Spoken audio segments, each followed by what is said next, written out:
ग्रामीण संसार देखने वाले सारे दर्शकों का राम राम। फिलहाल भाई भिवानी सिविल हॉस्पिटल में हाँ, और आपने एक ऐसा मैटर दिखावांगे जो सनसनीखेज मामला है, जो एक अध्यापक ही अध्यापक का कान काट ले है, और जो अध्यापक सिविल हॉस्पिटल में दाखिल है फिलहाल में, जहाँ पर अध्यापक का कान काटा है, उस जगह एक चीज़ आप सोच के देखो कि बच्चा न क्या शिक्षा मिलती होगी। हमारे हिंदी अध्यापक राजकीय उच्च विद्यालय रिवाड़ी खैरा में कार्यरत हूँ। मैं 8 तारीख को जब सुबह अपने विद्यालय में गया तो प्रेयर वगैरह करवा के बच्चों की, तो जो पेपर 6, 7, 8 कक्षाओं के पेपर चल रहे थे, तो पेपर लेने के लिए मैं बच्चे वगैरह बैठा रहे थे अन्य अध्यापक, तो मैं पेपर लेने के लिए है ना वहाँ पर अंदर गया। उसके अलावा फिर 3-4 दिन पहले एक लेटर आया था जिसमें नैतिक शिक्षा की बुक्स है ना वो कलेक्शन करने की बात कही गई थी, क्योंकि है ना अब बच्चों की परीक्षाएं नज़दीक आई हुई थी, जबकि ये बुक्स नैतिक शिक्षा मिलनी तो चाहिए थी इस साल के शुरू में ही, लेकिन जो सरकार की अस्त व्यवस्था है जो भी है, इस कारण अभी कुछ दिन पहले लेटर आया था जिसमें बताया था कि भाई आप है ना नैतिक शिक्षा की बुक्स लेकर के बच्चों के अंदर वितरित करें। लेटर कब आया था? ये शायद 4-5 दिन पहले आया था। लेटर की कॉपी लेने गया हुआ, अगर मिल गया तो मैं आपको दे दूंगा। तो सर फिर मैंने मुख्य अध्यापक को बोला था कि भाई मुख्य अध्यापक ने अभी 1 तारीख को ही ज्वाइन किया था, अभी नए मुख्य अध्यापक आए हैं, तो उन्होंने 1 तारीख को ही ज्वाइन किया था। तो मैंने उनसे बोला भाई ये बच्चों के लिए बुक्स उपलब्ध करवा दो आप, क्योंकि विभाग का लेटर आया हुआ है। तो उन्होंने ठीक है जी, 2-3 दिन पहले बोला था मैंने, लेकिन मैं जब उस दिन बुक्स के बारे में पूछने गया और वो पेपर लेने गया ना, तो वो एकदम में तहस में आ गए और उन्होंने मेरे मुंह पर थप्पड़ मार दिया, तो जिससे मेरा चश्मा नीचे गिर गया। तो मेरी एक आंख बिल्कुल ख़राब है, ये वाली जिसका सर्टिफिकेट बना हुआ है, तो वो एक मुझे दिखाई नहीं दिया, तो मैं एकदम नीचे चश्मा लेने चढ़ा, तो उसने मेरे ऊपर कान के अंदर बुड़का भर दिया, दांतों से काट दिया बुरी तरह, जिसमें कान का हिस्सा बिल्कुल कट गया है। ठीक है ना? कभी पहले भी ऐसा कुछ हुआ था आपके उनके बीच में? कोई रंजिश हो? नहीं, कोई रंजिश नहीं थी मेरी उनकी, बस वो अचानक है, वो मुख्य अध्यापक नए बने हैं, उन्होंने उसके तहस में आकर के है ना एकदम में है ना, उन्होंने भी मुख्य अध्यापक तो मैं हूँ, बोले आप क्यों इतनी परेशानी कर रहे हो? जब तो क्या सर किताब मांगने के लिए मतलब इतनी सी बात पर कान पर? हाँ इतनी सी बात पर, हाँ इतनी सी बात पर। ये बताओ कि आपने कुछ गलत शब्द तो नहीं बोला? नहीं, मैंने कोई भी गलत शब्द नहीं बोला। वो तो आप वहाँ पर अध्यापकों से जाकर के, जो और अध्यापक थे ना वहाँ पर, आप उनसे जाकर के कन्फर्म कर सकते हैं। उन्होंने सर आपको थप्पड़ मारा और कान पर बाइट किया, तो क्या आपने कोई प्रतिक्रिया नहीं दी वापस? आपने नहीं, वो एक मतलब जैसे ही मैं ऊपर ने उठा ना, तो आपस मैंने उनको दूर करना चाहा, लेकिन उन्होंने मेरे कान को बाइट मार दी। बाइट मारते मेरी शर्ट के ऊपर है ना जो रखी है वो पूरी खून से भर गई, और फिर मैं घबरा गया और मैं फिर अपनी गाड़ी लेकर के इमरजेंसी में आ गया। जिस टाइम पे ये बीच बचाव नहीं किया सर? है तो 2 अध्यापक आए थे बीच बचाव करने के लिए, एक ने मुझे पकड़ा था, एक ने उनको पकड़ा था। ठीक है सर। फिर बाद में भी हाथापाई हुई थी आप? नहीं, बाद में कोई हाथापाई नहीं हुई, मैं तो अपने फिर इमरजेंसी में आ गया था, क्योंकि मेरा कान से बहुत ज़्यादा खून बह रहा था। तो जिसके सर का कोई अभी कॉल आया आपके पास? नहीं, मेरे पास कोई कॉल नहीं आया। मास्टर जी का नाम क्या है? उनका हेडमास्टर उनका अशोक कुमार है। उनका पता जी है? उनका पता वो विद्यालय में ही होगा सर। वो वैसे वो मतलब पूर्व गाँव से हैं, अभी आए हैं, अभी 1 तारीख को तो उन्होंने ज्वाइन ही किया है। 1 फरवरी है? 1 फरवरी को।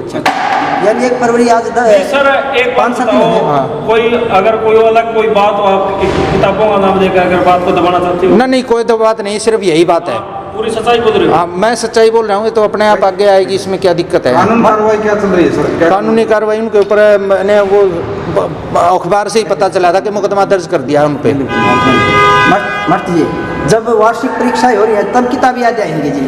ये नहीं, मैं तो उनको कई दिनों से कह रहे थे, जो इससे पहले थे उनको ही बोला था, लेकिन अब लेटर अब आया है कि नैतिक शिक्षा की बुक्स आएंगी, तो ये विभाग ने उपलब्ध करवानी थी। लेटर के अनुसार जो पत्र आया हुआ है ना, उसके अनुसार विभाग को ही उपलब्ध करानी थी। अब विभाग ने जब लेटर दे दिया है कलेक्शन करने के लिए, भाई बी ऑफिस से करनी थी या कहाँ से करनी थी, वो उसके अंदर था, तो वो गए भी थे 2-3 दिन पहले बी ऑफिस ड्यूटी पे, ऑन ड्यूटी, लेकिन वो है स्टाफ मेंबर कितना जी?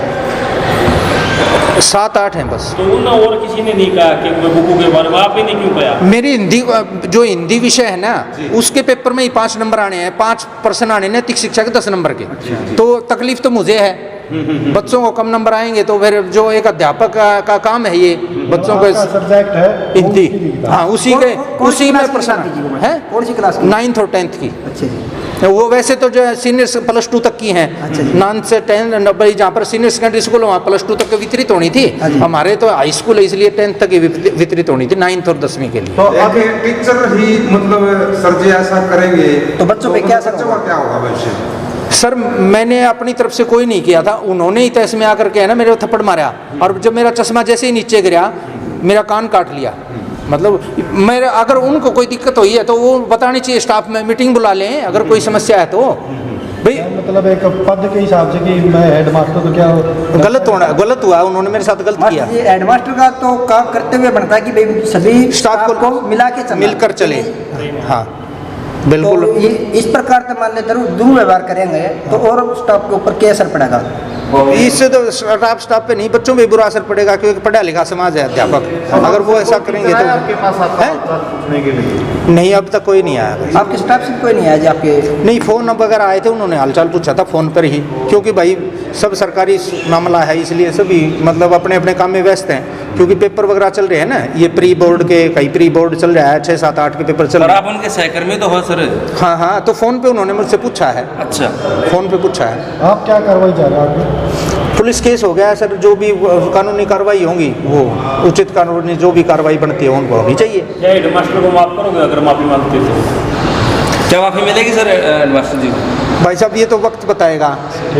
थोड़ा बहुत आपको नहीं ऐसी कोई मतलब यूँ है कि मेरा तो अंग भंग हो गया भैया, मेरा तो कान चला गया दोबारा। अभी तो इसकी वो जांच भी जारी है, क्योंकि थोड़ा कम सुनाई दे रहा है, कम सुनाई। इसके बाद ये ऐसे बंद करने के बाद सुनाई नहीं देता इस कान से, तो इन्होंने बोला है कि भी जो कान है वो बिल्कुल अलग हो गया जी? बिल्कुल अलग हो गया, बिल्कुल अलग हो गया था, जिसका टुकड़ा वहाँ से पुलिस वाले भी लेकर आए थे। नीचे गिर गया था? हाँ नीचे गिर गया था वो। उस टाइम तो मैंने तो अपनी जान बचानी थी भाई, अगले ने मारने की धमकी दे दी, बोला ऐसे मार देंगे। आपको धमकी मिली सर? हाँ मारने की धमकी दी थी उन्होंने। पुलिस में बताइए? हाँ बता दी पुलिस ने, उसके ऊपर कार्रवाई की। जिस टाइम पे ये करते हुआ है आपके साथ घटना घटी है, उस टाइम पे आप ऑफिस में थे, आपके रूम में थे या क्लासरूम में? नहीं, ऑफिस में वो और मैं थे, बाकी अध्यापक है ना जो बच्चों को बिठा रहे थे ना, पेपर लेना था 6, 7, 8 का, 9, 10 की कक्षाएं लगी हुई थी, क्योंकि ये टाइम लगभग 10 बजे का है। आपके पेपर लेने गए थे अंदर? है, मैं तो पेपर लेने गया था और अपनी बात बताने गया था कि बच्चों को अगर बुक्स आ गई तो बांट दो।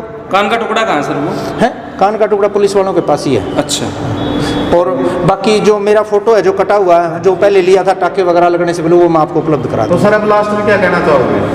लास्ट में यही कहना चाहेंगे, जो गरिमापूर्ण पदों के ऊपर बैठे उन्होंने ऐसा नहीं करना चाहिए, उन्होंने पद की गरिमा का ध्यान रखना चाहिए, बस यही कहना चाहूँगा। हाँ सर वो सर्जरी से कान का आपका कोई जुड़ नहीं सकता कैसे? नहीं, वो तो अलग हो गया हिस्सा, जो कट गया वो अलग है, बाकी 5-6 टाके आए हैं। ये मतलब इतनी जोर से कटा गया, यहाँ से भी उखड़ गया था पीछे से, जिसके टाके आए हुए हैं सभी वो मतलब पुलिस वालों के पास भी है वो फोटो सारे। और मैं आपको ये वीडियो बन रही है, आपको इससे तो कोई दिक्कत तो नहीं है? इस वीडियो से कोई दिक्कत विभाग में ऐसा भाई मैं तो अपनी बात रख दी है, वीडियो से क्या दिक्कत है? जो रखे वो सच रखा है जी? मैं अपनी बात रखी है, उसमें कोई भी लुकाव छुपाव नहीं है। आप अपनी बातों से पीछे मुकर तो न जाओ? नहीं, कोई पीछे नहीं मुकरना। ठीक, धन्यवाद। धन्यवाद सर इतना समय देने के लिए। थैंक यू भाई।